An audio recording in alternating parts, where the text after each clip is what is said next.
audio marks coming to you from the Sage and Public Library. Welcome to the Marks for Life podcast with your hosts, Jimmy, CJ, Joe, and Jared. The undisputed era of podcasting for casuals turned Marks wrestling fans to give you a direct line to all things in the squared circle. Enter the ring at your own risk. We pull no punches, we hit hard, and we will slam you with all the info you need to know. So, ladies and gentlemen, are you ready? Break open that champagne glass and enjoy a little bit of the bubbly. Hello, welcome to this week's edition of Marks for Life podcast. I am one of the OG hosts, CJ. And I'm your other one, Jimmy. And I'm tired. It's been a time. I gotta say though, guys, I have not been this positive in a very long time. And no, it's not because of drugs. No, it's not because of the 3-week break. It's because during that 3-week break, I've only watched AEW, and I've been happy. I have not expected anything from the other guys, and I have not been disappointed, except for Hell in a Cell. But we don't talk about that. Well, we kind of have to talk about it. You can talk. If I talk about it, we're going to be here for another hour. All right. Well, like he said, we've been gone for about 3 weeks. I apologize in advance. It's not been you two. It's been a whole bunch of scheduling and everything like that and stuff. It's my busy season. I'm exhausted. Like, I'm running on 4 hours of sleep right now. Happy Halloween, Jimmy. Fuck you. Oh, stop it. You love Party City. Fuck you. You will live and die by Party City. I will cut your scrotum off and feed it to you. No, you won't. Yes, I will. Rena will get very mad if she finds out that you touched it. Yeah, but she'd be also happy that you don't have it anymore, though, so... Oh, no. She will be more threatened. To be like, oh, yeah, there can't be any more little CJs running around. No, she'll be more threatened. Oh, my God. All right. All right. It's been a time, though. You know, Jimmy works at Party City. Halloween town time. Fucking hate it. It is death. It's not, I mean, I'll say this, though. It's not as bad as all the other times I've worked it. Like, I remember one year I've shouted at my boss maybe 3 or 4 times in the same day. Mm-hmm. What was it? Maybe like a year or 2 ago. Because I was busy doing something. And she was yelling at me about... This is the same woman? This is my old boss. This is my old boss. Not the one... No, I love the boss that I work with now. I hate the other one. But man, she used to get on my nerves all the time. I was about to say. And then it was also that same year that I yelled at my coworker for kind of the similar thing. Then she got mad at me, and I was like, all right, I know I did something wrong, and I apologized to her, and then we're cool. Oh. I remember I was just yelling all the time. And then last year, I think I was so mad at like the people I was working with that, because they weren't cleaning and doing shit, that I just threw all the dirty shit that was in the aisles and shit on the ground. I was like, clean it up. This year, I've yet to do that, so I'm actually pretty happy about that. You still have 2 weeks. That is true. But then again, I actually like the people that I work with this year. And to be fair, you're not balancing school with it, too. Oh, my God, yes. I think I would have actually killed myself already if I had to balance another fucking semester. Going to Queens and then coming back to this. All while planning a wedding. All while planning a wedding. I would fucking kill myself. I can see that. Like, I don't... Listen. You know, if you're dealing with problems... If you're ever dealing with problems, kill your ask boss. for help. Shut up. Always ask for help. I'm being facetious, and I'm speaking only in hyperbole when I say this, that I would actually kill myself if I had to deal with that. I'm speaking literal terms, kill your boss. You can get a promotion out of it. Everyone would thank you. Or go to jail. You know, there's that. That's if they catch you. Like, if you're not cheating, you're not trying, okay? You know, you got to get that promotion. Anyway.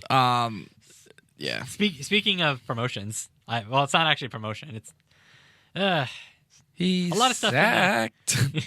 Let's get into that, because I heard about this, and I'm just like, all right, so that was quick. So before we get into like what happened in the past couple weeks, we had to talk about stuff that happened within, I guess, the company, if you want to call it that. It's literally just one big thing. Yes.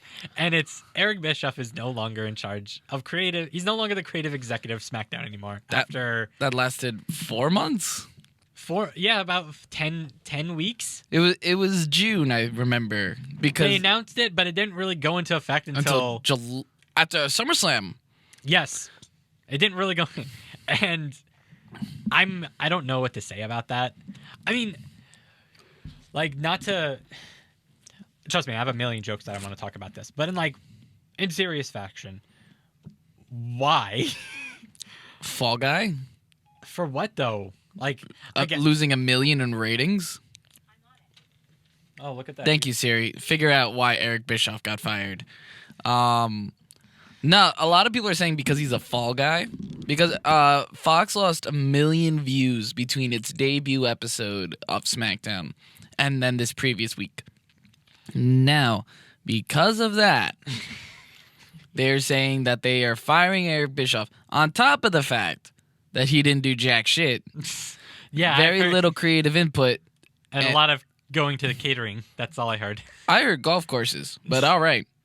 I think Eric Bischoff was just a name to cozy up to Fox because Fox knows WCW. They're like, holy shit, Eric Bischoff. Yeah. They probably never heard of TNA. So, Quite frankly, has anyone in WWE ever heard of TNA? Trish Stratus has. But, Jason Albert. I honest to God think that they hired him as a name rather than creative direction.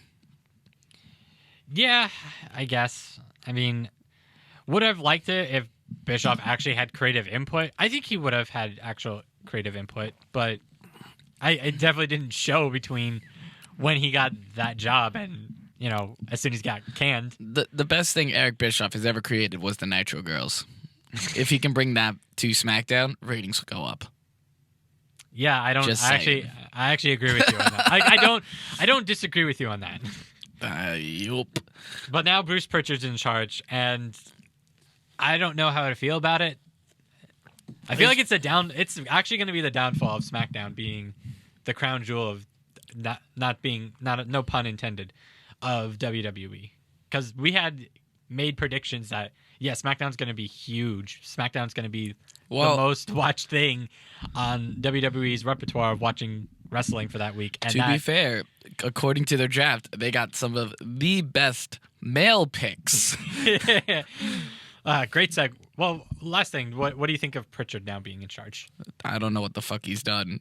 Like I'm gonna be completely serious. The only creative minds I really have ever paid attention to was Eric Bischoff, especially with WCW, NWO. No kidding aside, that storyline with Sting was fantastic until the very end. Paul Heyman in ECW, fucking fantastic. Paul Heyman in WWE. Paul Heyman now. Paul Heyman SmackDown. I don't know about Paul Heyman Raw because we got Lashley and Lana and Rusev because of him. This is the second storyline with a 3-way since July. So calm yourself. Vince McMahon, because obviously Vince McMahon. I'm gonna say Cody and the Young Bucks, but as honorable mentions, we don't see how it goes yet. It's starting to lay out the groundwork, which is really good. Vince Russo, because of fucking meme. Yeah, I think that's pretty much it. Bruce Pritchard, I'm not really familiar with what he's done. Well, he was one of well, no, that was Pat Patterson because Pat Patterson was booking a lot of the Attitude Era stuff. He was booking it. I don't know. So was Russo. Well, yeah, so was Russo. In a controlled environment. Yeah, but so was Pritchard. But like Pritchard was like one of the bookers for the Sean Brett story that ultimately ended with the Montreal Screwjob. Oh, great! We're gonna get one of those. That's how. Well, that was Pat Patterson. I don't know if that was Bruce Pritchard. Bruce Pritchard. Shit, I don't remember. I don't know a lot of Bruce Pritchard stuff. Exactly. That's why I know he was in the creative processes when CM Punk was like a big deal. That's the only thing I can conceptually think of. So I can attribute Bruce Pritchard to killing the Summer of Punk. Yes, actually, I'm pretty sure you could. Great, that's who we have running SmackDown. Thank you, Jimmy. I have so much hope now. But like, I think my main problem with Bruce Pritchard is that he's an ass kisser. I was about to say he's a huge ass kisser. I would have much rather had Arn. I would have liked Arn still being kind of in charge and booking. Fun fact, Arn Anderson, you know the reason why he got fired, right? Yeah. Alicia Fox? Yeah. Guess where Alicia Fox is now? Where? The alumni section of WWE. Oh, God. Sorry, Alicia Fox. Oh, my God. But, I don't know. R.I.P. Alicia. I'm sorry, man. I don't know. I liked Alicia. I don't know why they don't bring in more, like, Well, maybe it's because Vince McMahon's still running the company, but there's a couple people that I would rather see creative direction-wise, like heading up the creative team and stuff. Mick Foley, I feel like would be great. Yeah, I think he'd Creative be mind. fun. I think he'd be fun. Undertaker, you have him on this fucking contract for only one match a year. You're probably much better off using him as a creative mindset. Yeah, like I can actually see Taker being like a good backstage producer or booker, of Especially some sort. locker room leader, knew his character inside out, which helps out the guys immensely because all they are flippy doodah wrestlers. So Why not use any of them? I mean, why not use Undertaker, the greatest character of all time? Maybe he's not interested, of course. But there's just so many options that Vince McMahon has great relations with. I mean, hell, you can hire some of like the old ruthless aggression writers that they had, like Brian Gewirtz. Brian Gewirtz is one of the best writers that they've ever had. You don't know he created? What did he create? Did he create Ruthless Aggression and John Cena punching Kurt Angle? No. Oh. You know the Rock impression of Triple H? I'm the game man. Oh, He created that. I like it. I like it a lot. I believe he also had really good working relationships with Edge and Christian and like the whole SmackDown 6 roster, but he was never writing. Edge would be a great creative mind. Edge would Because too. the thing is, they'd be passionate about it too, because they're very, the SmackDown is very core centric to them. I feel like it would be very. Yeah, especially with how Raw and SmackDown for the past couple of weeks have been looking. Which, To be fair, SmackDown has the best set out of all four brands. all four. I'm throwing AEW in there. SmackDown literally punches it straight, pun intended, punches that set. I fucking love the set. I've not watched a single episode of SmackDown, but I know that set. That is a boss set. The fist is not in it, actually. Are you fucking kidding me? No, the fist is not. They lied to me? Yeah, they lied to you. I will say this. Fuck! They actually do have a pretty cool set. I think it's a lot cooler than Raw. No, I'm fucking done. No. All right, first off, Raw's a fucking skate park. They're just copying Darby Allin and motherfucking Tony Hawk because they couldn't afford Tony Hawk, and Darby Allin was already snatched up and had one of the greatest matches that I've seen on television this past year alone because, we're going to have a fucking slicked up skate ramp because this is what all the cool kids are into nowadays. Those fucking penny boards and shit. And SmackDown, I'll be like, yo, we got the fist back. Nah, it's that fucking graphic shit? Are you fucking kidding me? It is. I will say it's immensely different from Raw. Like it doesn't look like that smooth LED board or anything. I'm like waiting that. for someone to fucking trip. It's kind of almost like the TNA tunnel, in my opinion. It's kind of like that, but it's octagonal and it kind of opens up. Oh well, octagonal. I wonder what Fox is trying to push. UFC, Bellator, MMA, but Raw looks like they're just waiting for Titus World Slide again. That is the only reason why he's on that brand now. Because it is so slicked. He's going to just baby oil his chest up, slide down from the top, and then shoot himself underneath the bottom rope, but on top of the ring, and slide through that little space and be like, I fucking did it. Hall of Fame, here I come. It is stupid. Their sets have so much extravagance in it, but it's so stupid. No one likes that chrome-looking, skateboard-looking bullshit.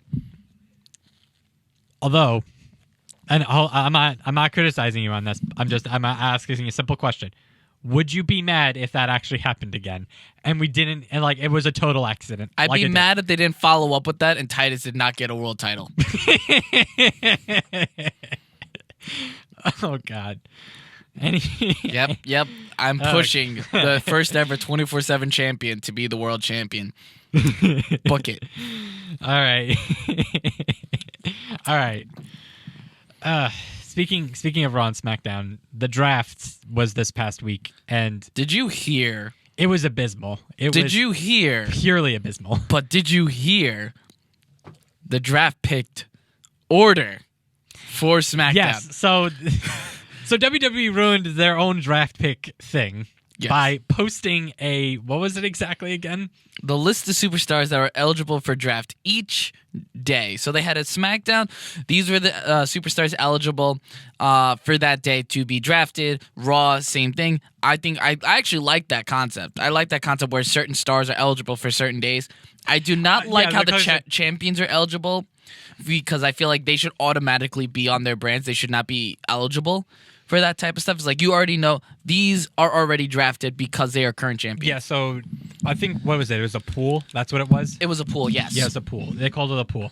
The problem with it is that the exact order of how the listing came out is exactly of the people that were eligible in the pool. In the pool of that day. So for SmackDown, all those superstars for just SmackDown, it was the exact order that people came in. Yes. So when you see Becky Lynch's name on the very top, Followed by Roman Reigns, SmackDown Raw got, was it Becky? Becky, I think, got into Raw. Becky was the very first pick, then Roman. Yes, because... Who's the third one? I can't remember. I think it was Styles or... the OC. It was the OC. It was the OC. Then I believe it was The Fiend. Yeah, which we went to SmackDown, which is a terrible idea. But It is a terrible idea for one reason only. But I will... We'll get to that. We'll get to that after. Do you want to get into it, or do you want me to get into it? No, not now. Let's get through the abysmalness and of then the Drew draft McIntyre, which was the final Raw pick for the first round. I'm not mad that Drew deserves got it. picked. I think he's a good wrestler. I think the problem is that they haven't booked him anything good ever since he got onto the main roster. The last major draft they did, which is similar to this back in 2016, the final draft pick for Raw was Finn Balor, and he became Universal Champion. Yeah, but then he lost it the following night because of an It's injury. not his fault that he got injured. I blame that son of a bitch Seth Rollins. No, I agree that, but ever since that injury, it's been a downhill for Finn, and I agree with that, and I love Finn fucking Balor, but I'm just saying that they were going to push him to the moon. Yeah, they were. So- and I'm so upset that they didn't. So let's hope that Drew McIntyre doesn't get an arm injury. Don't face Seth at your first night, bud. But What do you think of the rosters? Of the main people, because I can even go through some of the main people right now. all right, let's go for who are the main picks for the top ones for Raw and for the top ones for SmackDown. So- I honestly don't remember. Raw is Becky Lynch, Seth Rollins, the OC, Luke Gallows, Carl Anderson, and the United States Champion AJ Styles. Asuka and Kairi Sane, the Kabuki Warriors with the Women's Tag Team Championships. You also have Charlotte Flair on there, Andrade, Zelina Vega, Aleister Black, because they're all like fuck buddies. Yeah. I'm sorry, married. Well, one's married, one's not. Yes, Buddy Murphy's on there. I believe Cedric Alexander's also on there. Drew McIntyre, as we stated before. Tag team wise, I think those are the most notable ones that I can think of. I mean, I can look it up real quickly, but that was for Raw. Can you remember the SmackDown one? SmackDown, they got The Fiend, Brock Lesnar, Roman Reigns, Daniel Bryan. Oh, Raw got Eric Rowan, but not Luke Harper. That's fucking amazing. Yes. Oh, God. Just wanted to throw that one in there. So SmackDown got Roman Reigns, Brock Lesnar, Baron Corbin, Miz, Daniel Bryan, Drew Gulak, Bayley, Sasha, Dana Brooke, Natalia. No, not Natalia. Probably Natalia. I don't know. No, I'll scratch Natalia. I know Lacey Evans is on there. Heavy Machinery, The New Day. I think I said Bray Wyatt. Bray Wyatt, in case I didn't say it. And that's the most... The Revival, Rudolph, Braun Strowman. They're all on SmackDown. Yeah, so... Okay, so and they got Ali. They got Ali, too. All right, so I have the list from CBS Sports. Mm-hmm. Okay, so from... I guess we start from SmackDown and just work on from the Friday results, day one. Yeah. And just work our way there. So in the first round... Raw had Becky Lynch, the OC, and Drew McIntyre in the first round. Yeah. And SmackDown got Roman Reigns and Bray Wyatt. Yeah. Okay, so here's my problem with the draft from just a concept of formatting rules. Why the fuck does Raw get 3 picks over 2? I think that's so stupid. It's because of the 3 hours. You know, it makes sense in a way because, you know, if they have 3 hours, they need a larger talent pool. Yeah, but if you can pick tag teams, why does it matter? Why?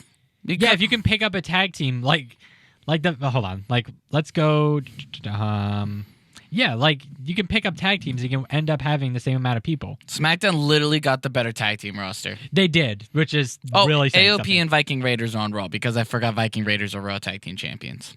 Which And Randy Orton's on Raw. Which I actually like. That was from from the draft day on, I think, what was it, Raw that day? Yes. When they won, was fucking great. I loved that. I thought it was really good. But, I mean, from the first 5 in this draft pool, I think it's interesting that Drew McIntyre got picked in round 1. Okay.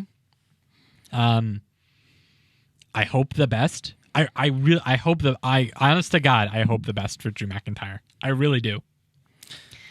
But why the fuck is Bray Wyatt on SmackDown? All right. That makes zero sense. So do you want to to get me. into this now? We can get into this now. Yeah, let's get into this now. Just You want to start? Or do you want where me do you want to start?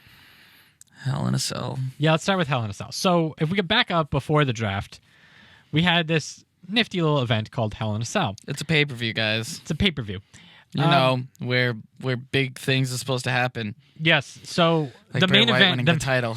the main event was Bray Wyatt the Fiend versus Seth Rollins for the Universal Championship in Hell in a Cell. With Sin Cara in charge of lighting. Oh my God, I don't want to get into Red anyway, lighting. on a red cage. Then just made things even worse. So yeah, the match happened, and it was a match Hold on. because the. Serious question. Did the Sci-Fi Channel produce this match? You would think so, but it was not. Did this premiere live, like on Channel 48 and Optimum? It was like presented to you by Sci-Fi. Sharknado had better budget production than this, but continue. Okay. So the match happens, and for the most part, it was a good match. I personally couldn't watch it because I don't have the network. I would assume that Jared and Joe would agree to that. I don't know if you ever saw it, but I've given up. That is okay. I've heard it was a good match. But what we do know is that the finish ruined the whole pay-per-view as a whole. Let me explain. And let me preface this by also acknowledging that from the last time we spoke, I think we talked about Brock Lesnar, defeating Kofi Kingston in 6 seconds. I don't remember if that was a thing that we talked about on the show, but we are saying it now. And people were decently pissed off, but not entirely pissed off from that. We talked about it in private. Everyone in this podcast has definitely talked about it in private, about how generally bad it was, but nowhere near compared to what happens with Bray Wyatt and Seth Rollins. So it's near the end of the match, and the lights go red for some reason, and Seth Rollins attacks Bray Wyatt with a chair, if I remember correctly. It was not a chair. It was a sledgehammer. It was a sledgehammer. It was a sledgehammer. And in the same type of match where they've had sledgehammers that were used, a la Triple H and Undertaker, or barbed wire chairs, a la Batista and Triple H, or barbed wire bats, a la Kevin Nash and Triple H. You see where I'm going with this? Triple H. Yes. Triple H. Yeah, gotcha. And I gotcha. And what then happens is by far one of the most bizarre things that could ever happen in a match. Now, just a quick pause. We understand this is all fake. We understand this is television. This is all predetermined. What are you nonsense. fucking talking about? I just thought I was a god. Like I could just predict things. Like I was gonna bet on sports and the horse racing. Non-kayfabe moment for 2 seconds. We get it but there's supposed to be a narrative structure of how things go, and what happens makes no fucking sense and ruins the whole thing. Back into kayfabe. So, as Seth is about to attack Bray with a sledgehammer, the ref stops him and says, "Hey, you can't do that." Which, I don't know if this ref has ever watched any Hell in a Cell matches in the past, 20 years. I can roughly say about 20 years. It's been 22 years since the first Hell in a Cell match. 22 years. And 21 years since probably the best Hell in a Cell match. 21 and a couple months. 21 and a couple months of the best Hell in a Cell match, which literally almost fucking killed the man.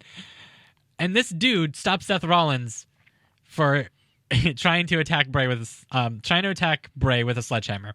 Then Seth continues to go and attack Bray, and the ref calls the match. And Bray wins the match, but doesn't get the belt, which, by the way, I did win that technically, but because I didn't call that Bray wasn't walking out with the belt. I don't get a point for that but that's besides the point. But the match ends with Bray Wyatt winning but not getting the belt, which totally deflates The Fiend as a character in the worst way possible. I don't know how else to describe it.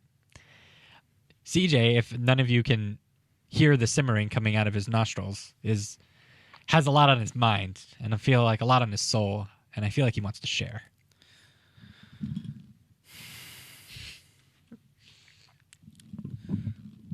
So Seth Rollins tries to defend himself with the end of the match by saying, because you brought it up, Mick Foley and Undertaker, one of the greatest Hell in a Cell matches in history.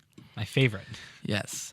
Seth Rollins tries to defend it by saying, and quoting back to that moment and stating, wouldn't they have liked a referee to stop the match? And maybe Mick Foley would have wrestled another couple years. First off, Seth, do not compare yourself to Mick Foley and The Undertaker. Second off, you're just a little bitch ass. Okay? You're just a little bitch ass because you are the reason. And I don't care if it's WWE, bad booking, you're fucking defending them. You're defending the right because I'm still fucking champion. No, you just a little bitch ass in charge of a third-rate brand bullshit, cause of rating drops, and it's such bullshit, because you are so bad that you are literally tainting the Fiend character. You know how bad that is? You know how bad it is that the Fiend, which is the hottest thing to come out of WWE's ass since I don't even fucking know when, Daniel Bryan and the Yes Movement, CM Punk and the fucking pipe bomb? No. Seth, shut the fuck up. Everyone literally fucking hates you.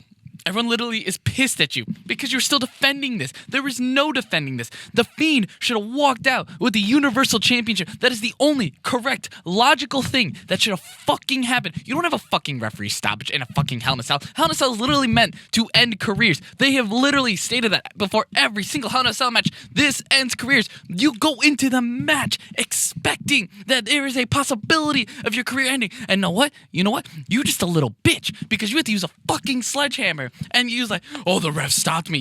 He held me back like a fucking high schooler. Like your bro is holding you behind. Like, yo, hold me back, or else I'm going to kick his ass.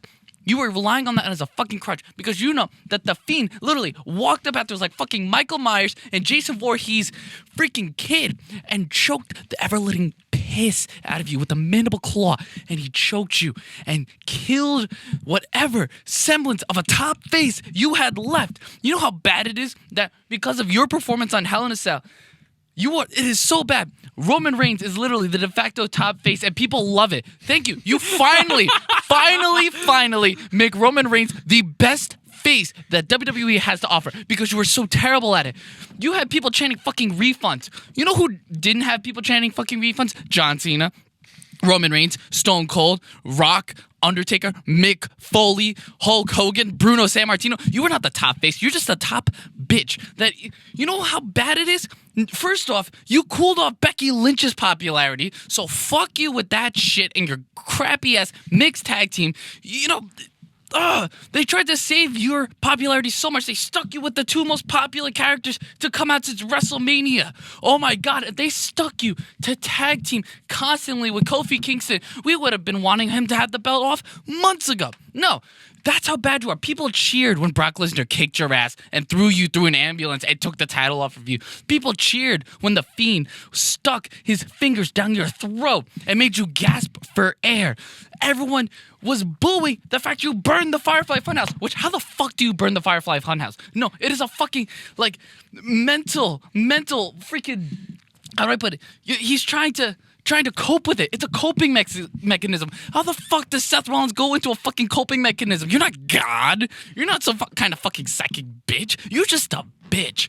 Burn it down. Just like your popularity and the Raw ratings. And now, first off, you're representing Hulk Hogan. Like, who the fuck represents Hulk Hogan in Saudi Arabia? Yeah, you, because now you're trying to get the popularity of Hulk Hogan, which Hulk Hogan has none. But you're like, oh, he's still popular because of the 80s, brother. No, brother. You are literally adding to the nuclear heat. Like, you're making Hulk Hogan the good guy in all this. That's how bad you are right now. He's the good guy. I am cheering for Hulk Hogan because of you. You know how bad that is? Like, oh my God. And now you have another chance to ruin The Fiend's popularity. Crown Jewel, false count anywhere. You know what? We're going to get a fucking sledgehammer shot again. Another sledgehammer spot. Excuse me. Another sledgehammer spot. And you know what's going to happen? It's going to be referee stoppage again. But Seth Rollins like, nah, I'm going to beat the shit out of the referee with the sledgehammer. Because you know what? Saudi Arabians love that. They love murder on there. But we still will not get The Fiend to win the title because he's on SmackDown. And you know what the worst part about this? The worst part is that The Fiend, Bray Wyatt, is still on live events until the end of November for Raw and SmackDown. So I bet your fucking ass that he is somehow going to win the title and lose it. And, you know, we're going to have some kind of fucking wild card rule again. Oh, because Seth Rollins didn't drop the title in the first place. This is terrible. This is so bad. You know, I haven't been this mad since Roman Reigns didn't win at WrestleMania 31. God damn it, Seth Rollins. You were the worst of everything. You ruined Roman Reigns' ascent at WrestleMania 31. You ruined Bray Wyatt's ascent from Hell in a Cell 2019. You ruined Becky Lynch's popularity push since freaking WrestleMania 35. No one likes you. Everyone wants a refund when you're on the fucking TV. They are chanting the competition's name loudly at the end of the pay-per-view. AEW. You never had anyone chant at Stone Cold Steve Austin WCW at the end of a pay-per-view. That's how bad you are. That's how bad you are for this company. Holy shit. Turn heel so I have a much better reason to boo your ass. Oh my God. You feel good? I didn't expect that. All right. Crap. I did not expect to be that bad. Okay. So let me try to digest for everyone all of his sayings. So how long was that? That was like a good 3 minutes. Oh wow. That was a good 3 minutes. I should be on a promo. you could definitely try. As long as I'm angry enough. I mean, the way that Seth Rollins and The Fiend is being booked, I can definitely see that happening. Anyway, so yeah, they basically killed The Fiend as like not legitimately, but like they basically ruined any momentum that he has had going. It's very difficult for him because, as I said in my tirade, he is booked for Raw events. Like literally, the Raw event I'm going to in Long Island, November 4th, is featuring Rollins versus Fiend in a steel cage match for the Universal Championship. He's on SmackDown. WWE has no idea what to do with The Fiend, and it pisses me off that they cannot commit to The Fiend. Yeah, but I don't know what else to say. I really don't. I could go into what happened this past Monday and talk to you about that if you've ever heard what was going on. What with the Firefly Funhouse? I think I mentioned that where he actually legitimately burned it down and people booed him for it. Yes, because you ruined one of the best things. You ruined the best thing. And it's not even a double turn. It's not even a double turn. It's like, this is the problem, that there's no real creative direction and no real continuity in anything WWE is doing currently right now. And it's really fucking frustrating to be a fan. It really is. I want to like WWE. The way that they set up every single person for the draft, you could make it work. Like Drew McIntyre, like you can make that work. You go into round 2, you have Randy Orton, Ricochet, Bobby Lashley in round 2 for Raw, and then Sasha Banks and Braun. Bobby Roode's not on Raw. Oh, Bobby Lashley, I meant. Okay. Sorry, my apologies. Nah, that's fine. But, like, first off, I'm upset that they put Sasha on SmackDown and Becky on Raw because what the fuck? Makes no sense. It makes no sense that Becky wasn't on SmackDown and Sasha Banks won the title at Hell in a Cell. But yeah, you know full well now it's going to be Becky Lynch holding the title till next WrestleMania with Ronda Rousey.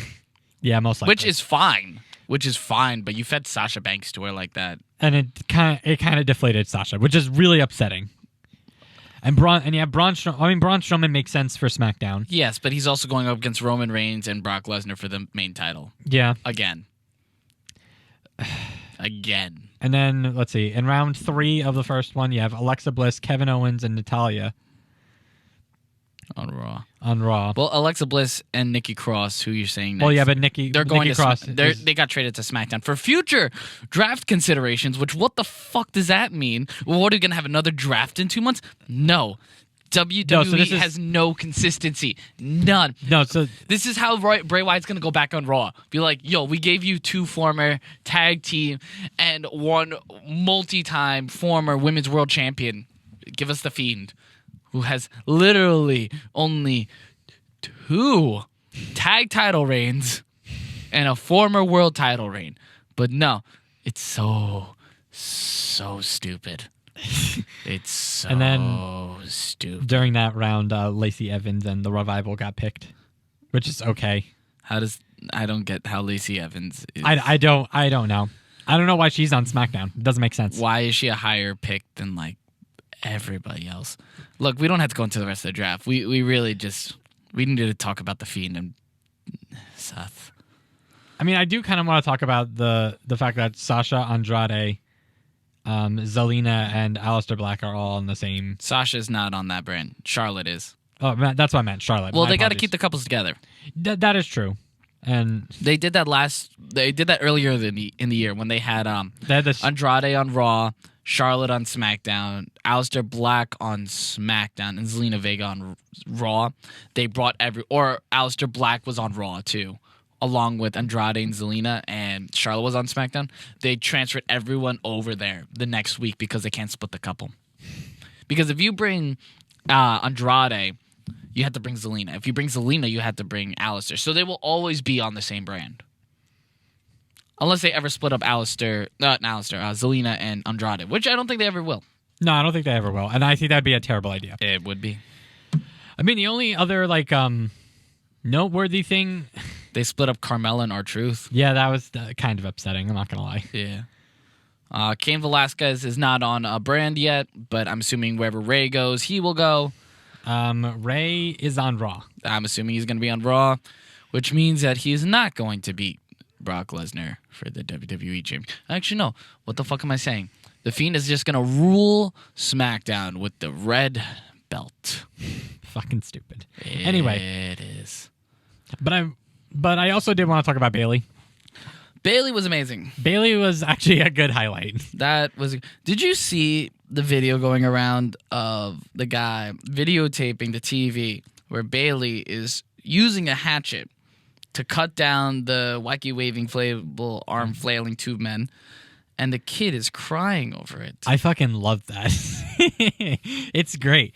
Like, the fact that she killed her own gimmick was the best thing that she could have done. The last time I saw someone do that with such excellence was Bray Wyatt using a chainsaw on a cardboard cutout of his former self. And the thing is, that always works until it doesn't. Oh, man. Bayley's going to drop it to Mandy Rose. That's really upset. Well, man. No. What also pisses me off about this is that Bayley won back the SmackDown Women's Championship. She never should have lost it. Yeah, exactly. So But her heel turn was amazing. Her heel turn was amazing. Like, her solidified heel turn was amazing. But, Charlotte... And the look looks nice. Look does look nice. But, Charlotte 10 reigns. Yeah. Because that needs to be a thing, Charlotte 10 reigns. She has to break her daddy's record. This early in her career? Sure, why not? Well, she's been wrestling, 10 reigns. 10 reigns within what? 4 years. 5 years? 2015 was when she got her first reign. All right, so 4 years. 4 years going on 5. So she's gotten, on average, 2 title reigns a year. But the thing is, her earlier title reigns were good. Well, the Divas into the first Raw Women's Championship were good. Then she had that whole trading back and forth with Sasha. It wasn't bad at first. It just, when it got to be a certain point of a lot, and especially the Hell in a Cell one, that's when it was bad. And then SmackDown, the SmackDown Women's Championship she held for... Well, actually, no, the very last Raw one before she dropped it to Bayley. She had that for 2 months. The SmackDown one she held for a while. She held that from before Survivor Series until right after WrestleMania 33... No, 34. 34 it was. Yeah, 33 is when she won it off of Asuka, I believe. No. 34 is when she beat Asuka. 34. To retain it. Fuck. All right. But, that was the last great title reign she had, because then she dropped it. She got it from Carmella, lost it to Becky, and then played hot potato with it between Asuka, Becky, Bayley. So Stupid. it is.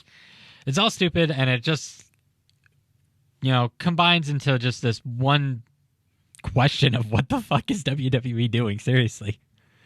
I blame Eric Bischoff. Apparently, WWE is also blaming Eric Bischoff. Glad we're in agreement. Next one to fire, Kevin Dunn. They're never going to fire Kevin Dunn. No. Kevin Dunn will be fired. Kevin Dunn will never... the day Kevin Dunn gets fired is the day literally no one stops watching WWE.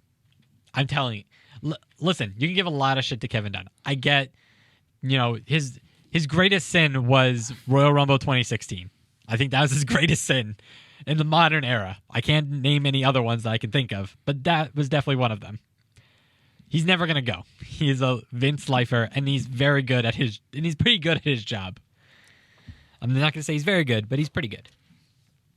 Mm-hmm. But I don't know what WWE is doing. I don't know either. This draft was by far the worst out of all of them. Just the way that it was concept. There was nothing exciting about it. Yeah, and that's what was frustrating. Like, I guarantee you they have people that have watched drafts, like actual sports drafts for either NBA or NFL or MLB, and know how to do it. Like, understand conceptually like how it works. Yeah. And could make that into a real life thing. And for some reason, they just didn't do it. Yeah, I don't know. Like, have you seen some of the crazy things for from the SmackDown one? You know who was in their war room?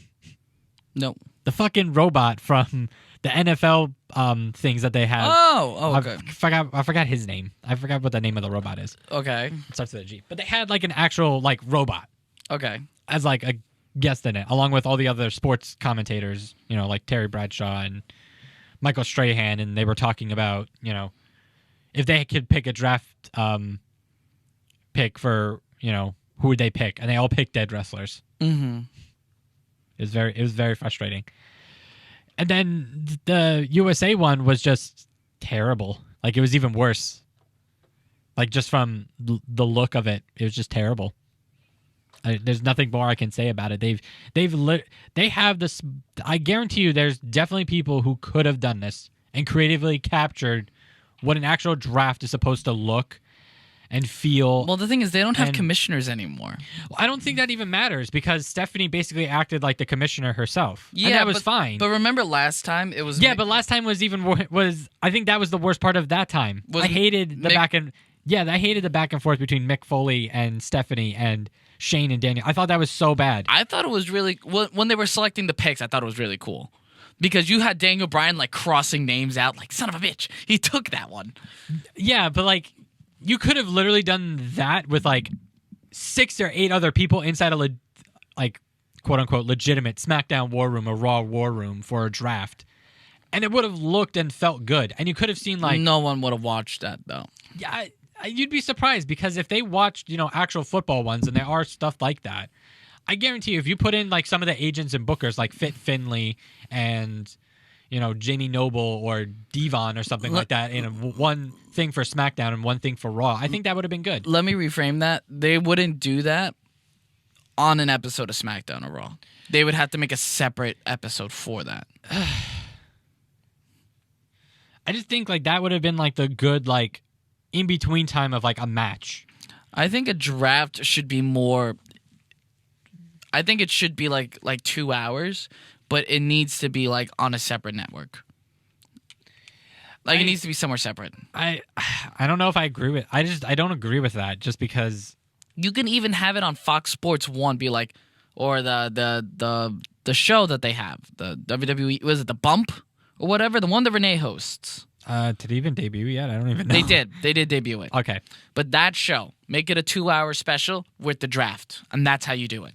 They cannot have it on Raw and SmackDown because they will lose so many people during that. Well, I don't think like the actual live like in arena episode of Raw or SmackDown are going to be like that. I think for TV purposes, yeah, I think like you could do that. And I think people would watch that. Oh, I would love to see the negotiations rather than that. Yeah, that's what I mean, though. Like, they missed that nuance of, like, the draft. They missed, like, oh, we couldn't get this one superstar, so we kind of have to settle for this one. And then you see like some of the like one part of like the draft that I liked back in the day was when they had like all of them kind of like in the pool. Yeah. And I forgot, but like some people would be like upset that they got drafted to SmackDown or Raw, and they would just start throwing shit. Like I kind of want that. Like, Well, there's no brand loyalty either. Yeah, that is true. But I think the only brand loyalty I've seen is Seth Rollins and Carmella. They've remained on the same brand since 2016. So, yeah, I don't know. All right, that's a lot of gloom and there's a lot of gloom right there. Let's cut to a quick break, and then we're gonna talk about some good shit. Yes, sir.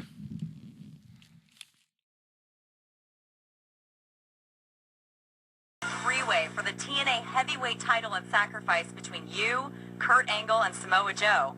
Now, before you get there, you have an important step tonight as you and X Division champion Petey Williams take on the unlikely duo of Kurt Angle and Samoa Joe. You know, they say all men are created equal, but you look at me and you look at Samoa Joe, and you can see that statement is not true. See, normally if you go one-on-one with another wrestler, you got a 50-50 chance of winning. But I'm a genetic freak, and I'm not normal. So you got a 25% at best at beating me. And then you add Kurt Angle to the mix, your chances of winning drastically go down. See, the three-way at sacrifice, you got a 33 and a third chance of winning. But I got a 66 and two-thirds chance of winning because Kurt Angle knows he can't beat me, and he's not even going to try. So, Samoa Joe, you take your 33 and a third chance minus my 25% chance, and you got an 8 and a third chance of winning at sacrifice. But then you take my 75% chance of winning, if we used to go one-on-one, and then add 66 and two-thirds percent, I got 141 and two-thirds chance of winning at sacrifice. See, Joe, the numbers don't lie, and they spell disaster for you at sacrifice. See, but I'm going to break it down for all you ladies. Would you rather be with me, or would you rather be with Joe? Well, I think Joe's kind of nice. I mean, you know. See, you're one of those girls that like romance. I'm going to talk to all my freaks out there. Would you rather come home to me, a genetic freak, to be satisfied? You got to pause that, Jim. No, I know. I wanted to keep going because it's just stop. Steiner going on a tirade is always fun for me. Ugh. Sometimes you're in the mood for it. I'm in the mood for it. My friend here, my colleague, is not. I'm fucking exhausted from that original tirade I went on. It wasn't the fact that it went long. It was just he had a lot more passion in that one than I've seen in a lot of other ones that he's ever done. When was the last time I had a tirade? Charlotte Flair, Asuka. Yes. That was a good one. Well, was that one on the podcast, or was that one when you were in my basement? I was in your basement. Yeah. Have I had another tirade on that? I don't remember. I would have to look back at I don't want to look back at those episodes. Oh man, I don't even remember the last tirade I had that was like that. I think the closest tirade I had to that was just anytime I've ever talked about the cruiserweights. Are they about to say Rusev? No, that one, it was, as much as it was impassioned, it's not there yet. I don't know what it is, but I can't get mad at Rusev. I think because I just like Rusev a lot. I'm disappointed, but I'm not like that disappointed. I don't know what it is. Maybe I've given up on Rusev too early. That's what it is. I didn't give up on the cruiserweights early enough, and that's why I was so impassioned about that one. Just give up. That's what I do. Oh, do you want to know what it was? It was that one time when I was yelling at something. I forgot what it was, but then the lady came in. Yes. And said, man, I forgot what I was yelling about though. Yes, you were trying to defend yourself with a pick, I think. Yeah, probably, and it was probably a Rusev pick. Now that I think about it, something like that. Oh my god. Anyway, we're not going to talk about any sad stuff. We're going to talk about good stuff now. AEW versus NXT. I can't speak to any NXT stuff. We don't have our resident NXT experts, Joe and Jared, here with us because they have life. I've given up WWE. I'm so close to giving up on WWE as a whole, but for some reason I can't. I don't know what it is. AEW has not disappointed. Actually, no, I was disappointed for the first time this past week. That was because of Luchasaurus not being on my television screen. All right, so I think we didn't get a chance to really preview AEW when it came on.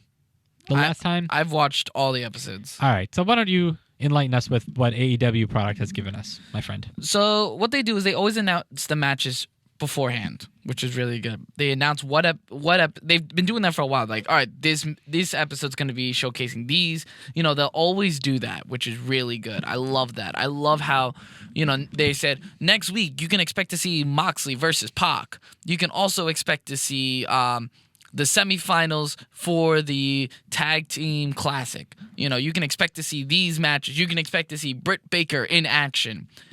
They are hyping up their shows while pushing their own product, which is very good. I like that. I also love the stats towards the bottom of it, which is really good. The win-loss record in singles competition, and and they'll be like singles competition.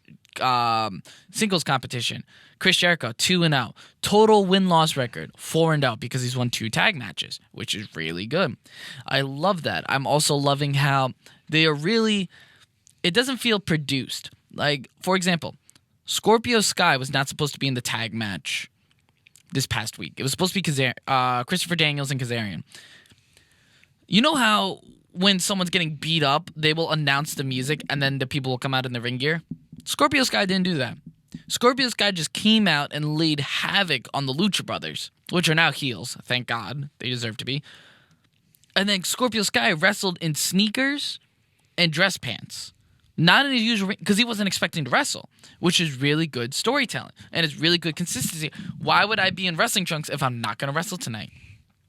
They usually have about 4-5 matches. Always one women's match, middle of the card. Something I noticed. Really pushing Riho as like the top champion and stuff. Do you like the fact that they're doing that? I like how they're doing that with Riho. I also like how she doesn't have a definitive finishing move. She just has superior wrestling ability. Like, she's won most, if not all of her matches by roll-up. Which, not like surprise roll-up, but like, I'm looking for an opening, here's a roll-up, I got it. You know what I mean? Not like, she's celebrating like, oh, I won, it was lucky. It's like, yes, it worked. You know what I mean? It's like, yeah, no, I got what you're saying. Different attitude. Different opportunity to exploit over, like, sheer luck of getting a roll-up and winning. Yes. Based on that. I got you. They are really pushing the Inner Circle, which, for those listeners who do not know, the Inner Circle is Chris Jericho's stable. Chris Jericho's never had a stable before, which is very interesting. I've always wanted to see this.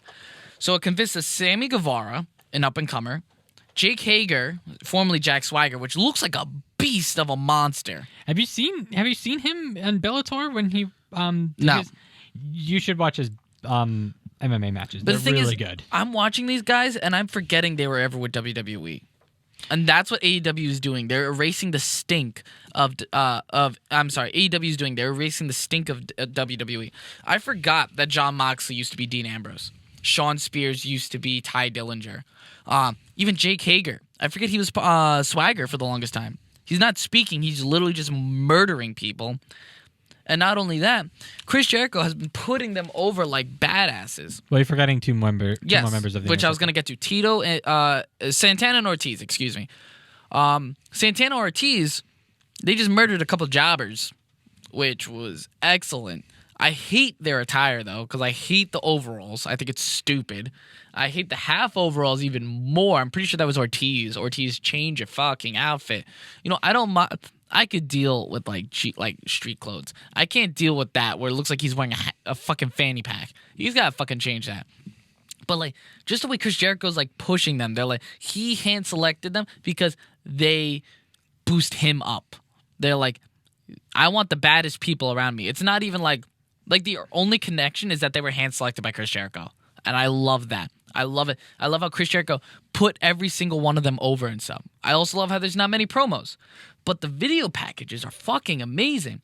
They had a Cody Rhodes training montage and stuff where Brandy Rhodes is just like, I know what's coming up. And I already knew I was going to lose him for a couple of months. Because once he gets into this mindset that he's going to be fighting for the world championship, he's gone. He's wholly focused on it. And they're really building up this stuff, which is really good. They're also building up the new talent. Darby Allin is amazing. He's already main event. I'm not sure if you caught that match. Great match where Darby Allin actually had his his hands taped up behind his back. And he was still kicking Chris Jericho's ass. Like, he would have won it, and I really thought he was going to win it. And then Jake Hager showed up. I'm like, son of a bitch. I was like, come on, Chris. And everyone was mad. Like, you couldn't have beat him. He had fucking 2 hands tied behind his back. You couldn't beat him. It's really painting all these little nuances is really good. And the tag team tournament, which is providing great matches. The match with Omega and Page versus Moxley and Pac was amazing. Excellent television match. They're really adding that, like, serious element to it and stuff. They're cursing on live TV, which I'm always a proponent for. Chris Jericho said, I'm going to beat the ever-living shit out of you at Full Gear. Jim Ross on commentary said, holy shit, the very first night on TV. The commentary team, amazing. I love it. The production value, they have seamlessly gone into television. And that I love too. They're slowly building credible talent to build around. MJF, Darby Allin, the tag team division is like their biggest selling point. Riho they're building around. They're really doing it, which is nice. And they're not giving, another thing I like, they're not giving full attention to the elite members. That's something a lot of people are worried about. Cody Rhodes hasn't wrestled since the first episode of AEW. Young Bucks hasn't wrestled since last week because they were in the tournament. Kenny Omega, this is actually...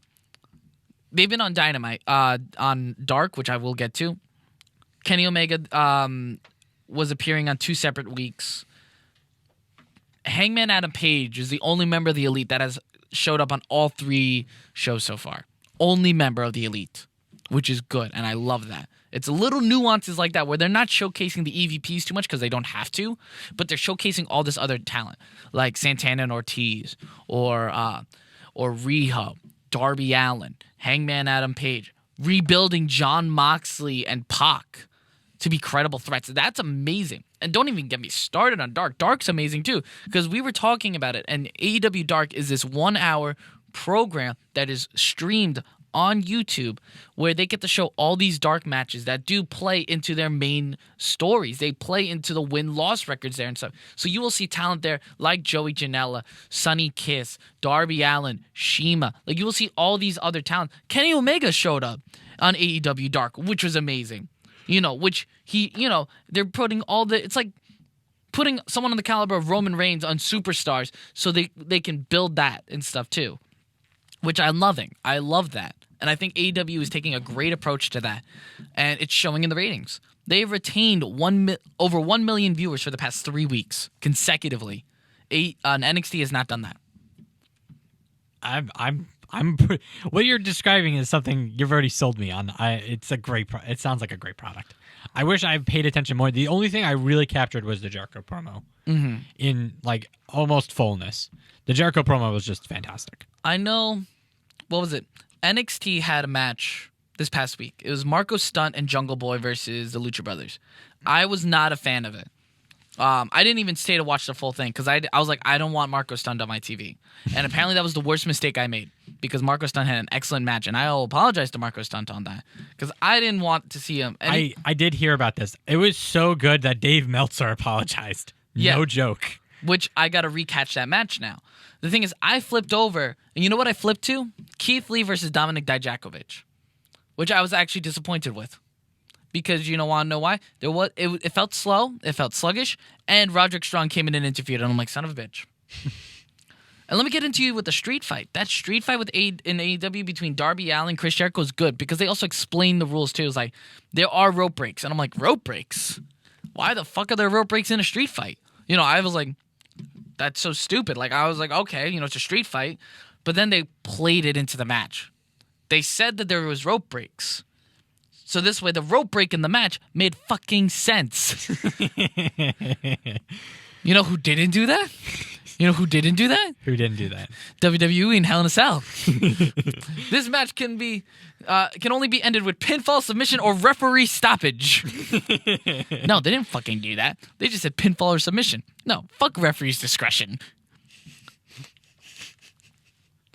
They said that with the full intent that they knew JR, Tony Schiavone, and Excalibur knew there'd be a rope break, and they made sure to clarify that in the match beforehand, saying this rope breaks count in this match because pinfalls have to happen within the ring no matter what. Weapons are legal, but the pinfalls still must happen inside the ring.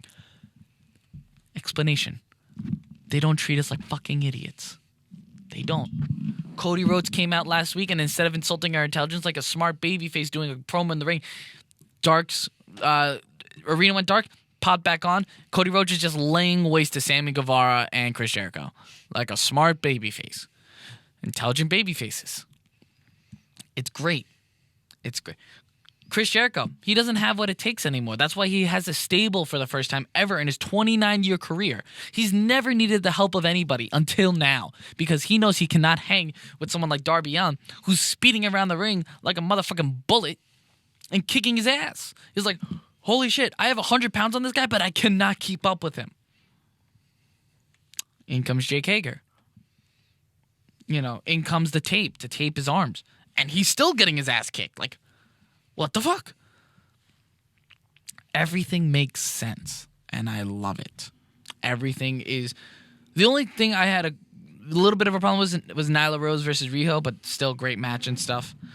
But yeah. I love how it makes sense. I do. There's no real EVPs. There's... Like, if you didn't know that they were EVPs... You wouldn't have known. Exactly. They don't show off like they're EVPs. They're not flexing the muscles of corporatism like Stephanie and Triple H would. Exactly. All right. There's no opening promo every week. Instead, we get an angle where it looks like now it's going to be Lucha Brothers versus SCU for the tag team championships. That's what it looks like for the finals because they have a built-in story. It's great. They build story. Look at Best Friends versus Dark Order. That was building up since May, and we got it in August. Build story with stakes on the line.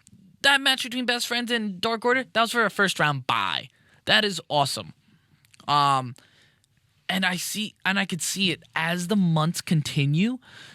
Win-loss records are going to be extremely looked at and stuff because everyone has a similar record right now. It's only been a couple weeks of television, but they're starting to establish it. And I cannot wait for them to start throwing Luchasaurus on the screen or Sunny Kiss. Bea Priestley is already like one of the top-hated women now because of how dangerous she is in the ring. They are using that to her advantage. And they don't make Britt Baker look stupid either. That's another thing I wanted to point out, that the commentary team is doing a great job of putting these people over. You know what a lot of people have a problem with? Jungle Boy Jack Perry. Why? His name's Jungle Boy. He's announced as Jungle Boy. You want to know what Jim Ross has to say to it? What? First off, you guys are fans, not the experts. Second, Jungle Boy's a nickname.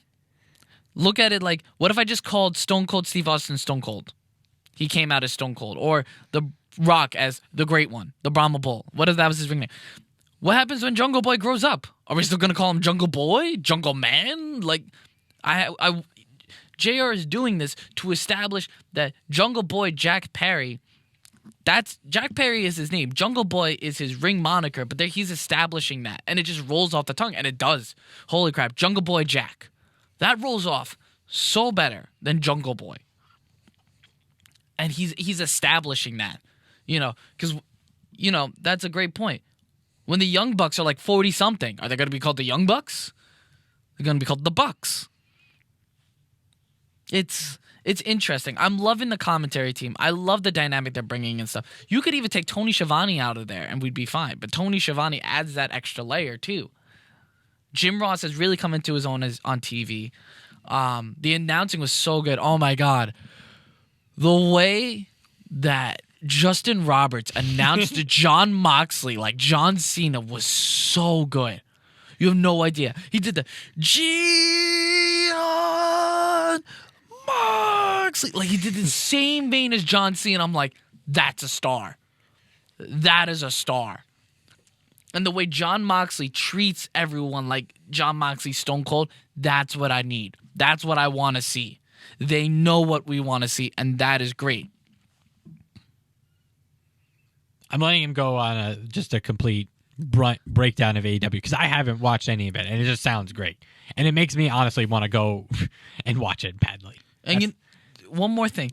Pac made a mention last week. It's like, why the fuck am I not wrestling right now? Why am I on commentary with you idiots? Like, why? Why? I have a perfect win-loss record. I should be challenging for the title. No, we have Darby Allin challenging? Who the fuck? No, I have a perfect win-loss record. Why is Shawn Spears and Jon Moxley wrestling when I'm not? That's bullshit. Like, I should be wrestling because I'm undefeated. And they're making such a point of what wins and losses. Nothing's a fluke. Everything is skill. Every win is important. It is great. It is awesome. To get into the tag team title tournament, they had Angelico and Jack Evans and Luchasaurus and Jungle Boy Jack. There was a vote on Twitter as to who to put in because they were both winless. It wasn't like, oh, we're just going to pick them. They had the fans decide because they were winless. Like, who would you rather see? When the fuck does WWE do that? Let me ask you. When do they ask us, who would you like to see? It's not fucking Cyber Sunday anymore because if they did, their ratings would be up. It is bullshit. And I am loving AEW for what they are doing. They're making it simple, streamlined, laying a foundation. You know, I'm excited for Full Gear. I'm going to get that pay-per-view. I'm going to watch it. You know, I will spend that $50. It'll be 25. You got my back. Okay, good. Yeah, because I don't want to spend the $50 either. The thing is, I'm willing to do that, and that's the crazy part. WWE, I will never spend $50 on a pay-per-view. I don't even want to spend $10 a month on their crappy network. Which is going to change because the tier system's coming out of the new year. Regardless, I will spend $50 on a pay-per-view because they are making me watch it. Listen, if you make good content, which is something that we've literally been saying since probably a year ago when we had this conversation. If you make good content, people will go. Mm-hmm. It's not rocket science. It's not some sort of trick. I understand that there's differences in like where they want to target, the product to, but like let's be real about this. The money is with people that are our age. We're willing to spend it. We may not have it, but we're willing to spend it. We will budget it if it's good enough content, and it is great content. And if like I said, if this continues, and I talked to you about this in private because we were supposed to do one last week and we just didn't. Mm-hmm. But I talked to you about this too. If it continues to be good and the ratings are consistent by the end of the quarter, they will get better sponsorships and get better advertisement, and that will be money pouring into the company that they can do other fun things. Mm-hmm. Ergo, probably a dealership with Bleacher Report to do pay-per-views through Bleacher Report, and probably... They still are. No, I understand that they will, but I'm saying like more consistent with it, and probably also for those people who can't get like a cable package, we'll probably put live TV or like pre-recordings on BR Live. Well, they already have a deal with Hulu with the live TV. Well, that's live. I mean, like something similar to what Raw has and SmackDown and NXT to a lesser extent with Hulu, as in like they'll get like a lower version of it, but it'll be somewhere where like people can watch it. You don't have to like DVR it or go to your friend's house to watch it. Well, that's the thing. Hulu they already have a deal with Hulu. Well, yeah, so it's the live package. So it's like $50 a month, and you get the live TV, and you get it live. The thing is, I get what you're saying, though. If they do better, they can get a better package with Hulu. They can get a streaming thing with. Well, they could still do it with Hulu. It's just I don't know how much Hulu is really going to give to like a TNT TBS, only because like Disney kind of like has a majority control of it now. So like let's say that BR Live will now also be hosting and like cataloging all of AEW's product, because whatever TNT or TBS service, it's just not everyone's going to go for it. But if everyone goes to BR Live because they're going to watch the pay-per-views with it, why not? That makes sense. It does. You do like a thing of $20 or $30 a month. You go to BR Live. You get all the live episodes plus pay-per-views. Yeah, and then you can probably make up like a pseudo like whatever WWE's doing on FS1 on BR Live, and do like a commentary show on that. That'd rake in more ratings, and I would definitely watch that. Or even $50. So you pay for the pay-per-view that you're going to pay for regardless, but you get all this added stuff too. Because they got to make money. Well, yeah, but the thing is, though, is that they're not doing a pay-per-view every month, which is a breath of fresh air Yes. by every extent of that. I can't. We don't even know when the next pay-per-view is. We just know Full Gear. And the match is announced Isn't it sometime in November? That's Full Gear. That's what I'm November saying. 9th. Yeah, I know. That's what I'm saying. Yeah, we don't know when the next pay-per-view is. Oh, the next one after that. Oh, yeah. And Full Gear, the matches announced alone are already exciting. We got the finals of the tag team tournament, which I'm assuming is going to be SCU versus Lucha Bros. Lucha Brothers. You have them. You have Riho defending her title. Kenny Omega versus Jon Moxley, which is going to be like a hardcore bout because they've been having Kenny Omega go back to like a crazy cleaner persona. And he has a barbed wire broom against Jon Moxley with a barbed wire bat, and they've been building that up for the past 2 weeks. And he got Barbie back. Yeah, but the thing is, Kenny Omega came out with both of those, and then he gave the bat to Moxley. Like, all right, you got a weapon, let's kick each other's asses. Like, I'm loving that. And they all started because, Jon Moxley came up, targeted Kenny Omega, and DDT'd him through a glass table. This is gonna be fucking brutal. And I'm going to love it. Yeah, it sounds amazing. I can't wait. It's going to be good. It makes me want to go back home and just watch all the DVR stuff that I have on. And also start pre-recording Dark, because Dark just sounds amazing, too. Dark does sound amazing. Dark is the thing that I've been asking for WWE ever since the network was created. And I get that Superstars and, like, what was the other one? Main Event or something like that? Was that. But it really wasn't. You kind of understand what I'm saying? Yeah. It didn't have like like intrigue that made me want to watch it every single week. Like I remember back in the day watching like Superstars on Thursdays on WGN or whatever. And it was just like, oh, it's wrestling like on a Thursday night, whatever. I'm doing homework and I would just watch it just for noise. But nothing like exciting happens. What Dark does is bring excitement to a dark match. Yes. Look at what they did last week. The unsanctioned match between Kenny Omega and Joey Janela. Free. Fucking free on YouTube. WWE, what's your response? They have a network where they could literally do that. I don't get it. I don't. And also, they have like a whole plethora of probably not pre-recorded, but like of recorded dark matches from house shows. I guarantee you they have, what is it that? Something. What was the one that AJ Styles won the US title at a house show? Oh, it was at MSG. It was a live event. Yeah, it was a live event. Again, I forget who it was. Kevin Owens. It's Kevin. Like you could have that match and watch it, or watch the dark match in what was it, Massachusetts from Samoa Joe beating Finn Balor for the NXT title. 2016. Like you could literally do something like that on the network, and they're still not doing that. And it takes fucking one YouTube posting. Are you like you're losing out to a fucking YouTube posting? Yeah, that is absolutely bizarro to me. Loses my mind every single time I hear it. AEW is hitting all the right notes, and it's already doing good. They have not had a huge drop in viewership. It's only been like 100,000 and stuff, but it's been fluctuating. But if it's in the million point whatever mark, it's still very good, especially for Wednesday night. On a Wednesday night, 1 point something. It's like viewership? 1.048 for 1.048 million. In contrast, NXT started out with a million plus, and then once they got to the USA against AEW, when they both premiered live, they dropped from 1,100,000 to about 890, then 790, now 714. And NXT is supposed to be the good one. Well, look at what NXT is putting out. Granted, you have stars like Finn Balor on there and the Undisputed Era, but you also have Tommaso Ciampa.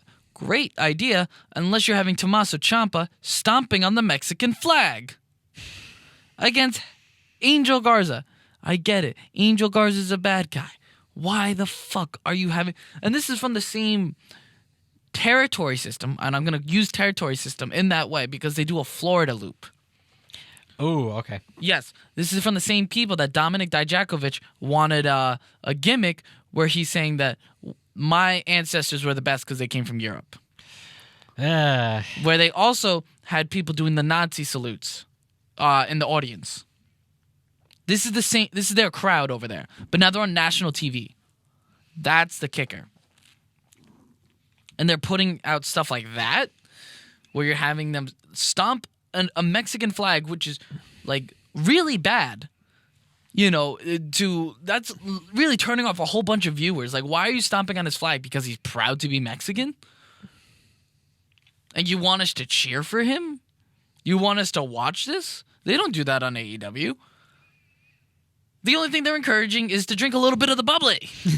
They had a champagne celebration for Jericho's win. I don't know what to say. I really don't. I'm not gonna. I'm disappointed, and I feel like when we come to like our year in discussion of 2019 as a whole, I'll have like a more concrete thing to say. But I'm not gonna lie, guys. I'm disappointed in how WWE is really treating this. I get that they don't view AEW as a threat, but the fact that basically the best show in content wise is going up against the new guy and they're losing pretty consistently and still pretty badly is saying something. Like, imagine, here's the thing, when AEW gains traction for like a year or two, with steady viewership, like say steady, like around the 1 million mark, give it 2 years, 3 years, that's what I'm going to say. They're going to move on to a new network, or not new network, new time slot. Imagine this 2-hour show, consistent, going up against Raw. If it's consistent and they can pull 1 million and then they switch over to Mondays, I'm not gonna lie, I would be worried for Raw. Exactly. I would be very worried for Raw. That's what I'm saying. Give it a couple years to grow. Word of mouth, commercials, product placement. Do the thing that I wish WWE would do with their stars and put fucking AEW stars in fucking commercials. Like fucking. They're already doing partnerships with DC Comics. Yeah, fucking keep doing that. That's a brilliant idea. They had an AEW trailer, like a promotion, AEW promotion, before the Joker movie came out. Like, everyone was watching the Joker movie. In one of the upcoming attraction trailers, they put AEW on there. That's what they're doing, and they're smart about it. They're building.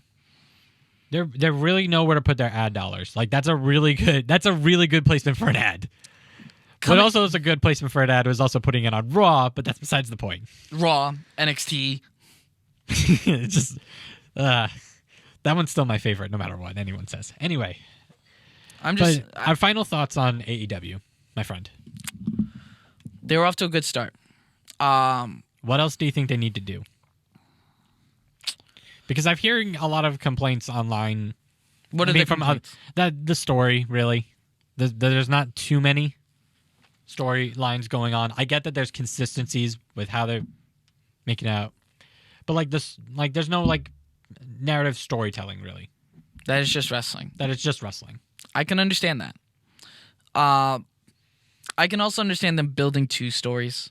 They have not had their first pay-per-view yet after live television, where we could see more stories. That's not really been their MO to build stories, like long stories. They just start building storylines more consistent. Back with All Out, they start to build more storylines. I have to say, if their biggest concern is storylines, would you rather them not have storylines, but you have or have little storylines and great wrestling, while seeing that they're building to the storylines, or be thrown in the middle of storylines? No, I would never. I would never like middle of storylines. I want to see something, which is what NXT did. I want to see what natural build to real actual storytelling, and from what's being described and from what I kind of know outside from my own, dabbling in AEW stuff, it looks like they're building to like real storylines. Look what NXT did. Their first show, they threw them in the middle of the Undisputed Era, winning finally the 4 titles. Why is this so important? If you didn't have the backstory, it's like, why is this so important that all 4 people hold the gold? Like I don't know this group. You're just throwing them in the middle. Keith Lee, Dominik Dijakovic? Why should I care? They only had one other match. They never had another match. What do you mean there was other matches? Why does Shayna Baszler hate Dakota Kai and Tegan Nox? Why does Tegan Nox who does she think she is? Why does she deserve a title shot? If the complaints are about the storylines, give it some time. Judge the storylines after 3 months. If you still feel like there's no real satisfactory storylines, then you might be more interested in WWE, because WWE does a lot of storylines, from love triangles to corporate bosses to, it's very heavy on the story. Here, so much, it's more sports-based, wins and losses matter, revenge. Revenge is an easy motivation, Lucha Brothers and SCU already have a great storyline going on where they injured Christopher Daniels, and he's going to be out of action for a while. That is a member of that 3-man stable, and now they just lost it. That's revenge right there. I can see MJF feuding with Sammy Guevara. I could see that. I don't think it would work well, but I could see it because MJF's mad at Sammy Guevara because, it's stable versus stable. Give the storyline some time. But I can't get that as like an immediate thing. But this is also an age where everyone's super impatient. I'm willing to see where this goes. And so am I. You've basically convinced me to stop watching WWE. Just go to AEW. So good job. Good job. I think what may happen is that we might split this off into an AEW only podcast at one time, and then WWE and AEW at another time when the other two show up. I think that's what's going to happen. That's fine. All the other two just gotta be here and defend the goddamn belts, which we'll have to do. Next week, our Saudi Arabia picks. Yeah, Saudi Arabia picks. All right. Yes. But AEW does. That's how I'm gonna end this. AEW has a good shot right now. They are coming in at a time where WWE is not hot and is losing viewers and faith in the network companies that they are a part of, where they're only in it for the money. Just look at the $1 billion deal with Fox, the $500 million deal with Saudi Arabia, or however much it is. They're in it for the money. They're not in it for the content, the fans, or the wrestlers. And this is all coming off of them not releasing people out of contracts, them extending contracts due to injuries, the same people that want to leave. They are getting a lot of negative press right now. And AEW is doing a great job by not creating any bad press and just providing good content, which is a good alternative. That's all they need to do to gain traction. They don't need to do much. Push their own content. Don't worry about the other guys. Push your own content. Build your stars. And don't create bad press. That's all they need to do, which is what they've been doing. You want to take a couple of pot shots at WWE? Fine. WWE's also doing it on their own as well. You can limit the pot shots. That's fine too. You don't need to do the pot shots. That's my only thing with AEW. If they can cut out a little bit less of the pot shots, that's fine.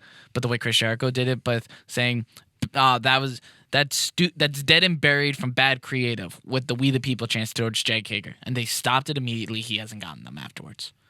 That was probably my favorite part of that whole promo.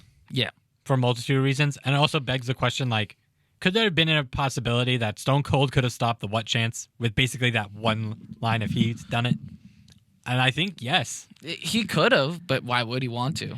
That's true. But I'm just saying, like, wrestlers have the power to stop these chants if you give them the right kind of motivation. And what Chris Jericho did was the right motivation. Yeah, it's like, you may think you know him, but you don't. This is who he is. He's a giant. He is the most dangerous man in MMA today. He is undefeated. He will murder you. And that's a good thing with AEW. They're also letting the wrestlers be the wrestlers. They're not very hands-on. They'll give them, like, here's what you got to talk about. You just can't go too far with it, which is fine. Chris Jericho said shit on live TV. Maybe they got a little heat of that. Maybe they didn't. But AEW's hitting all the right notes so far, and it's showing in their ratings, and it's showing by they've also been trending in the top 10 for the past 3 weeks, and that's something I've been checking too. NXT has not beaten them in trending worldwide. NXT also did not crack the top 30 trends this past week. AEW had 2, 3 actually at one point with Rehab, but they're doing good. They're staying in the conversation. They're showing it with the ratings. They're not getting any bad press, and they're pushing themselves in the smart market, and that's what they got to do. All right, then. That sounds really good. All right. Wow. Good topic, man. All righty. Until next time, Audio Marks.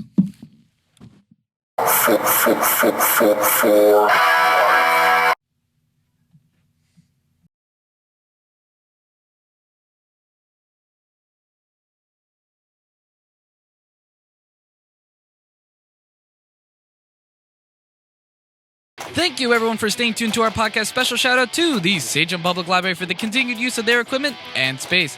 Hosted by CJ, Jimmy, Joe, and Jared. Produced and edited by Jimmy. Continue supporting us by rating and subscribing through Patreon, Audioboom, Stitcher, TuneIn, Castbox, Deezer, Radio Public, Radio.com, iHeartRadio, Spotify, Google Podcasts, and Apple Podcasts at Marks for Life Podcast. And now, check out our YouTube channel, Marks for Life Podcast, for our podcast playlist and other content. Please follow us on our social media on Twitter at Marks for Life Pod, Instagram, Tumblr, Reddit, and Facebook at Marks for Life Podcast. Email us at marksforlifepodcast@gmail.com for any questions, comments, or feedback. Until next time, Audio Marks.